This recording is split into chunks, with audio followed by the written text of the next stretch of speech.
வணக்கம் தலைவா, அனைவருக்கும் இனிய வணக்கம். இன்னைக்கு நாம இந்த வீடியோவில் எதை பற்றி பார்க்க போகிறோம் அப்படின்னு பார்த்தீங்கன்னா, டிஆர்பி மற்றும் பள்ளி கல்வித்துறை சம்மந்தமான செய்திகள் அனைத்தையுமே நாம் இப்போ பார்க்கலாம். நம்ம சேனலுக்கு புதியவராக இருந்தீங்கன்னா ஒரே ஒரு சப்ஸ்கிரைப் பெல் மட்டும் கிளிக் பண்ணி வச்சுக்கோங்க. நம்ம சேனலில் வர அப்டேட்ஸ் எல்லாமே மிஸ் பண்ணாமல் இருக்க இது மிகவும் அவசியங்க. ஸோ இடைநிலை ஆசிரியர்களுக்கு உண்டான ஒரு அரசாணை வெளியிட்டிருக்காங்க. ஸோ இந்த அரசாணையினால் பல்வேறு தரப்பட்ட ஆசிரியர்கள் பாதிக்கப்படுறாங்க.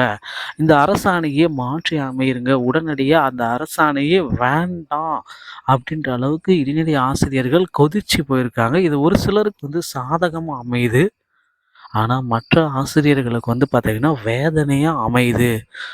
பதவி உயர்வு எங்களுக்கு எல்லாமே இல்லாமலே போகுது அப்படின்ட்டு பல்வேறு தரப்பட்ட ஆசிரியர்கள் வேதனையாக தெரிவிக்கிறாங்க.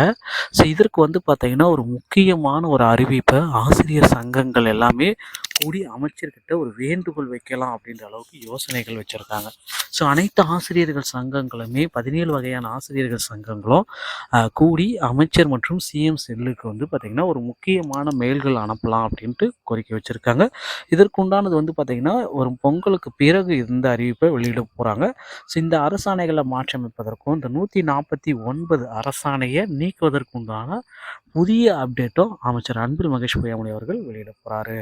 ஸோ கோர்ட்டில் பார்த்திங்கன்னா அந்த டெட் ஆசிரியர்கள் எல்லாமே போராடிட்டு இருக்காங்க. அந்த இதில் பார்த்திங்கன்னா ஒரு டெட் பேப்பர் 2ல் ஒரு 400 பேருக்கு பார்த்திங்கன்னா பணி நியமன ஆணை வழங்குங்க அப்படின்ட்டு கோரிக்கை வச்சுருக்காங்க. கோர்ட்டு பார்த்திங்கன்னா தீர்ப்புக்காக வெளியிடுறாங்க. ஸோ இந்த தீர்ப்பு பார்த்திங்கன்னா நாளை விசாரணை வரும். ஜனவரி 4ஆம் தேதி முதல் விசாரணைக்கு வர இருக்குது. ஸோ நிறைய ஆசிரியர்களுக்கு பார்த்திங்கன்னா இந்த கோர்ட்டுடைய தீர்ப்பு ஒரு முன் மாதிரியாக இருக்கும் அப்படின்றத நான் எதிர்பார்க்க முடியுங்க.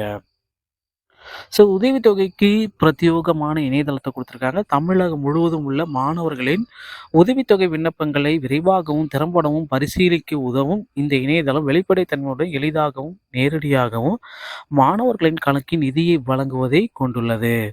ஸோ மாணவர்களுக்கு கல்வி உதவித்தொகை சரியான நேரத்தில் வழங்கப்படுவதை உறுதி செய்தல், மத்திய மற்றும் மாநில அரசுகளின் உதவித்தொகை திட்டங்களுக்கான பணிகளையும் மேற்கொண்டுள்ளது. இதனுடைய பயன்கள் பார்த்திங்கன்னா உதவித்தொகை தகவல்கள் அனைத்தும் ஒரே இடத்தில் கிடைக்கும்.